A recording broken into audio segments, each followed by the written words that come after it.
صحابہ سب سے زیادہ منافقت سے ڈرتے تھے. منافق اور ایک یہودی دروازے پہ کھڑے. کیا بات ہے بھائی؟ یہودی کہنے لگا ہمارے درمیان اختلاف تھا ایک چیز کا، تو ہم حضور کے پاس گئے. حضور علیہ الصلاۃ والسلام نے شہادت گواہی کی بنیاد پر فیصلہ میرے حق میں کر دیا. یہ آپ کا کلمہ پڑھنے والا بھائی مسلمان ہے اور یہ حضور کے فیصلے پہ مطمئن نہیں ہے، اور یہ کہتا ہے کہ فیصلہ حضور نے ٹھیک نہیں کیا، عمر کے پاس چلتے ہیں، عمر فیصلہ ٹھیک کرے گا، کیونکہ وہ اشداء علی الکفار ہے، وہ تو کافروں پہ بڑا سخت ہے اور مسلمانوں پہ بڑا نرم ہے. تو میں کلمہ گو ہوں تو اس لیے عمر کا فیصلہ میرے حق میں ہوگا. لیکن اس کو کیا پتا کہ عمر ڈنڈی مار مسلمان نہیں، کھرا مسلمان ہے. ہم تو طرفدار ہیں نا جی، جی ہمارا رشتہ دار ہے، ہم نے سپورٹ نہیں کرنی تو کس نے کرنی ہے؟ میری تو برادری کا ہے جی، میری تو پارٹی کا ہے جی، میرا تو پیر بھائی ہے جی، ہماری تو سیاسی تعلقات ہیں، سیاسی مجبوریاں ہیں، ہمارے تو جناب یہ فلاں ہے. ہم نہیں دیکھیں گے وہ سچا ہے یا جھوٹا ہے، ہم اپنا تعلق دیکھیں گے. یہی تو اسلام نے ہمیں سبق دکھایا ہے، سبق سکھایا ہے. اپنا تعلق نہ دیکھو، حق اور سچ دیکھو. دیکھو سچا کون ہے، جھوٹا کون ہے. سچے کے ساتھ کھڑے ہو جاؤ اور جھوٹے سے دور ہو جاؤ. سیدنا فاروق اعظم نے بات سنی، فرمایا ٹھہرو ٹھہرو، اچھا میں ابھی تمہارا فیصلہ کرتا ہوں. اندر تشریف لے گئے اور تلوار لے کر آئے اور آ کر اس منافق کی، اس بظاہر کلمہ گو کی گردن اڑا دی اور یہ اعلان کر دیا جو حضور کے فیصلے کے بعد عمر کے پاس آئے گا فیصلہ کروانے کے لیے، اس کا فیصلہ عمر کی زبان نہیں، عمر کی تلوار کرے گی، آج بھی اور آئندہ بھی. شور برپا ہو گیا مدینے میں. او ہو کلمہ گو کی گردن اڑا دی جی. او ہو ایک یہودی کے مقابلے میں کلمہ پڑھنے والے کی گردن اڑا دی. طلبی ہو گئی بارگاہ رسالت میں. سیدنا فاروق اعظم کو بلایا گیا، عمر یہ کیا کیا تم نے؟ ایک کلمہ پڑھنے والے کی گردن اڑا دی. عرض کیا اللہ کے محبوب یہ لوگ آپ کے پاس آئے تھے فیصلہ کروانے کے لیے،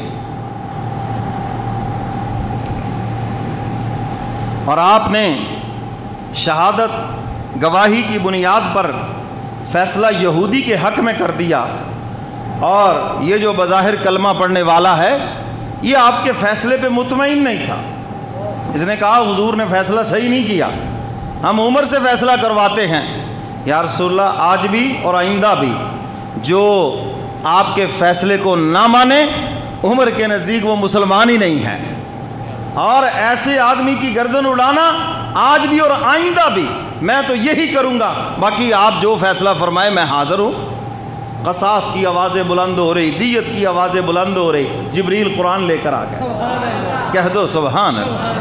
فرمایا فلا وربک لا یؤمنون حتی یحکموک فیما شجر بینہم ثم لا یجدوا فی انفسہم حرجا مما قضیت ویسلموا تسلیما. حق تعالیٰ فرماتے ہیں میرے محبوب یہ تو قانون اور ضابطے کی بات ہے، جو آپ کو حاکم نہیں مانتا ہم اس کو مومن نہیں مانتے. اور ایسے دل کے بیمار کی عمر کی تلوار نے اگر گردن اڑا دی ہے تو یہ عمر کا فیصلہ جذباتی نہیں ہے بلکہ آفاقی ہے. فرمایا ہمارا فیصلہ بھی یہ ہے، جو آپ کو حاکم نہیں مانتا ہم اس کو مومن نہیں مانتے.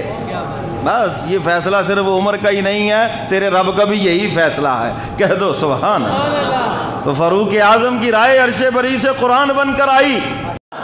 سیدنا فاروق اعظم عرض کرتے ہیں کملی والے پیغمبر ابراہیم علیہ السلام نے سجدے کیے، گھر بنایا. میرا جی چاہتا ہے کہ خلیل کے سجدوں کی تائید میں ہم بھی 2 رکعت نماز نفل دوگانہ طواف پڑھیں. حضور نے فرمایا عمر بات تو تمہاری بہت اچھی ہے، مگر دیکھتے ہیں اگر اللہ کی طرف سے حکم آ جائے. ہے جی ادھر حضور نے یہ بات فرمائی، ادھر جبریل قرآن لے کر آ گئے. فرمایا واتخذوا من مقام ابراہیم مصلی. سب کہہ دو ماشاءاللہ.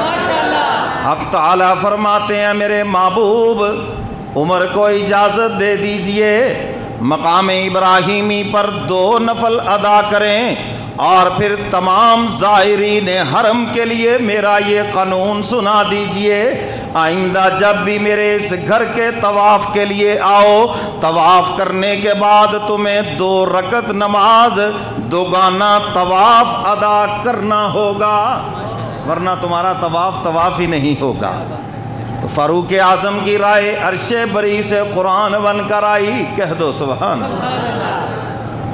سیدنا فاروق اعظم رضی اللہ تعالیٰ عنہ دروازے پر دیکھا کہ ایک یہودی اور منافق کھڑے ہیں۔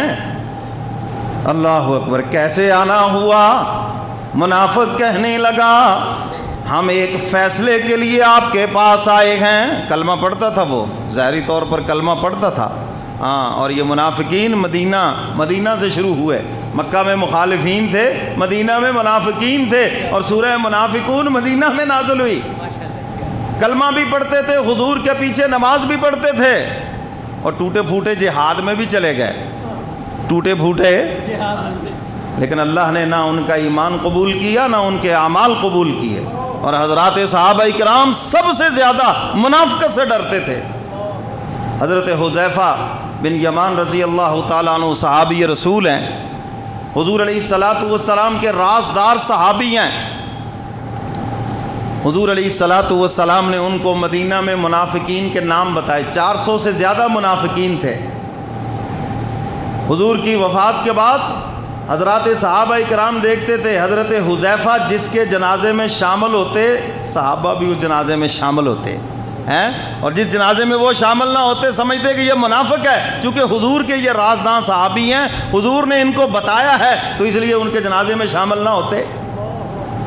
سیدنا فاروق اعظم رضی اللہ تعالیٰ عنہ کا دور خلافت ہے، رات کی تاریکی میں تشریف لائے، دروازہ کھٹکھٹایا، حضرت حذیفہ باہر نکلے۔ امیر المومنین آپ مجھے حکم دیا ہوتا میں حاضر ہو جاتا، آپ رات کی تنہائی میں تنہا تشریف لائے۔ فرمایا حذیفہ ایک بات مجھے بتاؤ، حضور نے تمہیں منافقوں کے نام بتائے ہیں، کہیں ان ناموں میں عمر کا نام تو نہیں ہے؟ یہ ہے خوف خدا بندی۔ حالانکہ حضور کی زبان مبارک سے کئی مرتبہ جنت کی بشارت سنی، 10 مبشرہ میں سے ہیں، جنت کی بشارت سنی، مگر اس کے باوجود اللہ کا خوف اتنا، اور میں اور آپ ہے بھی کچھ نہیں، کوئی 2 رکعت نماز نفل پڑھ لیے کہیں تو بس جناب خود کو جنتی اور ساری دنیا جہنمی، ہمارا یہ حال ہے۔ تو میرے محترم سامعین، سیدنا فاروق اعظم کہتے حذیفہ بس ٹو دی پوائنٹ مجھے جواب دو، یس نو میں، بس اور کوئی بات نہیں۔ حالانکہ سیدنا فاروق اعظم تو امیر المومنین تھے، یہ پوچھنا چاہیے تھا حضور نے تمہیں منافقین کے نام بتائے، مجھے بتاؤ تاکہ میں ان کا کلا کما کروں، تاکہ ہم ان سے محتاط رہیں۔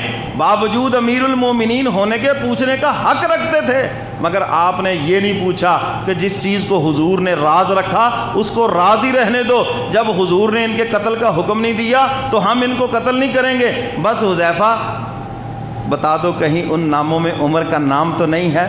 انہوں نے کہا امیر المومنین سراج اہل الجنہ، آپ تو جنت کے چراغ ہیں، آپ کا تو محل بھی حضور نے جنت میں دیکھا ہے اور آپ کو جنت کی میں نے کہا حذیفہ مجھے کوئی بات نہ بتاؤ، بس وہ بتاؤ جو میں پوچھ رہا ہوں۔ کہا امیر المؤمنین آپ کا نام نہیں ہے اس میں، بس یہ لفظ سنا اور الحمدللہ پڑھا اور چلتے بنے۔ صحابہ سب سے زیادہ منافقت سے ڈرتے تھے، منافق اور ایک یہودی دروازے پہ کھڑے، کیا بات ہے بھائی؟ مانتا حضور کو حاکم نہیں مانتا، جو حضور کے فیصلے کو غلط سمجھتا ہے ہم تو اس کو ایمان والا ہی نہیں سمجھتے۔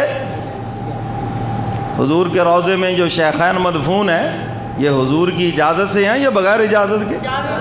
یہ اللہ کی اجازت سے ہیں، یہ ایسے ہی ہیں؟ کہتے جی زبردستی وہاں دفن ہو گئے۔ میں نے کہا یہاں بھی زبردستی دفن ہو گئے اور کل قیامت کے دن جنت میں بھی زبردستی چلے جائیں گے۔